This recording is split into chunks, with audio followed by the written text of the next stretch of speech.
Hello बच्चों, आपका हमारे YouTube चैनल पर स्वागत है। बच्चों, हम आप लोगों के लिए जो कि 1 दिसंबर को विद्या ज्ञान की प्रारंभिक परीक्षा विद्यालयों में संपन्न हो गई है। आज है 2 दिसंबर और हम आपके लिए लेकर आए हैं इसका कट ऑफ। बच्चों, इसके कट ऑफ के बारे में हमने बहुत सारे बच्चों से बात की और बहुत सारे बच्चों से हमने जब जानकारी हासिल की सेंटर्स पर जाकर, तो मुझे पता चला कि इस बार का जो पेपर है बच्चों वो अच्छा तो आया था। ठीक है ना, उसमें मैथ भी अच्छी थी, ठीक है ना, जनरल साइंस, जनरल जीके के क्वेश्चन, हिंदी, सब कुछ कुल मिला के अच्छा आया हुआ था।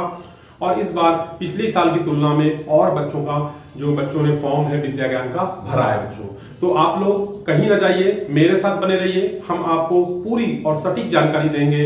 बच्चों, यदि चैनल पर नए हैं तो चैनल को सब्सक्राइब जरूर करिए, वीडियो अच्छा लगे तो वीडियो को लाइक करिएगा। एक बुलंदशहर और एक सीतापुर में विद्यालय उपस्थित है बच्चों।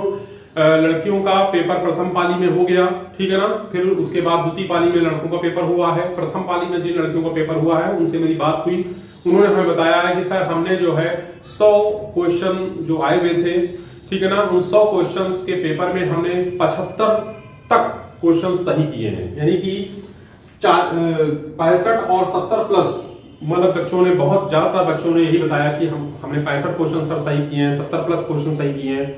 तो कुल मिला के हमें ऐसा लगता है कि इस बार जो है लड़कियों की मेरिट अच्छी जाएगी, ठीक है ना। और जैसा कि आपको पता है यूपी विद्या ज्ञान 40% सीट रिजर्व करता है लड़कियों के लिए, ठीक है ना। इसमें लड़कियों का ही एडमिशन होता है और किसी का एडमिशन उसमें नहीं होता है बच्चों। 40% सीट रिजर्व है लड़कियों के लिए। तो जो बच्चों 40% सीट रिजर्व है गर्ल्स के लिए, उनके लिए मैं बता रहा हूं 65 प्लस और 70 प्लस रहने वाला है गर्ल्स का कट ऑफ इस बार। यानी कि कुल मिला के 65 प्लस रहने वाला है, 65 प्लस रहने वाला है किसका, गर्ल्स का कट ऑफ, ठीक है ना। कुल मिला के 2500 से या फिर 2600 लड़कियों का इस बार एडिशन होगा विद्या ज्ञान में, ठीक है ना। प्रारंभिक परीक्षा मतलब वो पास करेंगी, ठीक है ना। उसके बाद फिर लड़कों का, देखिए लड़कों का बच्चों ये है कि लड़कों की मेरिट जो है हमेशा ही ज्यादा जाती है, यानी कि उन लड़कियों की तुलना में लड़कों की मेरिट हाई जाती है। और लड़कों का जो बातचीत की मैंने शाम की पाली में, उनका पता चला है 75, यानी 75 प्लस मार्क्स बच्चों ने जो है गेन किए हैं। बहुत सारे बच्चों के लड़कों से बात की, उन्होंने बताया 75, 80, 85 क्वेश्चन तक बच्चों ने सही किए हैं। इसका मतलब ये है कि लड़कों की जो मेरिट है उसका जो कट ऑफ है वो 75 प्लस रहने वाला है बच्चों। 75 प्लस मेरिट रहने वाली है इस बार प्रारंभिक परीक्षा की लड़कों की बच्चों। और एक बात बताते हैं हम आपको कि जो लड़के हैं उनका 2800 या फिर 2700 बच्चों का सिलेक्शन जो है प्रारंभिक परीक्षा में लड़कों का भी होगा। कुल मिला के 6000 बच्चे उनको पास करने होते हैं प्रारंभिक परीक्षा में। उसके बाद मेंस में वो बच्चे जब एग्जाम देते हैं उसमें से वो 200 बच्चों का सिलेक्शन करते हैं अपनी क्लास 6 की प्रवेश परीक्षा के लिए बच्चों। तो कहने का मतलब यह है कि 2800 लड़के चुने जा सकते हैं प्रारंभिक परीक्षा में। कुल 6000 बच्चों का सिलेक्शन होगा। एक माह बच्चों अब बचा हुआ है, एक माह बाद कॉपी चेक करने में लगेगा। इस जो पेपर हो गया है इस पेपर को चेक करने में 1 माह का वो समय लेते हैं। 1 माह में वो पेपर चेक करने के बाद रिजल्ट बनाते हैं, रिजल्ट तैयार करते हैं। रिजल्ट तैयार करने के बाद आपको उसका रिजल्ट पता चल जाएगा, ठीक है ना। विद्या ज्ञान की वेबसाइट पे भी अपलोड होगा रिजल्ट, आप वहां से देख सकते हैं।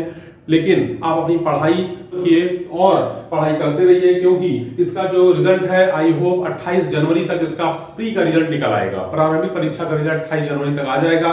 उसके बाद आप लोगों का मेंस का एग्जाम होगा। तो बच्चों, मेंस के एग्जाम के लिए आपको प्रारंभिक परीक्षा की तैयारी कर ली आपने, लेकिन आपको मेंस की तैयारी भी करनी, क्योंकि मेंस का जो एग्जाम है थोड़ा सा टफ होता है प्रारंभिक परीक्षा की कंपैरिजन में, ठीक है बच्चों। तो जो मेंस का एग्जाम है बच्चों उसमें आपको 80 प्लस मार्क्स स्कोर करने होंगे, यानी उसमें मार्क्स आपको ज्यादा स्कोर करने होंगे, क्योंकि उसी के आधार पर और प्लस इंटरव्यू के आधार पर ही आपका सिलेक्शन होगा, ठीक है ना। तो कहने का मतलब है मेंस का एग्जाम 1 माह प्री के 1 माह बाद होता है, ठीक है। ये बच्चों आपको जानकारी कैसी लगी जरूर बताइएगा, और वीडियो अच्छा लगे वीडियो को लाइक करिए और इस वीडियो को ज्यादा से ज्यादा शेयर करिए और भी विद्या ज्ञान के स्टूडेंट के साथ, ठीक है। नवोदय विद्यालय का फॉर्म भर रखा है, वो भी इस चैनल के साथ जुड़े रहे, क्योंकि जवाहर नवोदय विद्यालय की तैयारी भी हमारे चैनल के साथ कराई जाती है, हमारे चैनल पर कराई जाती है।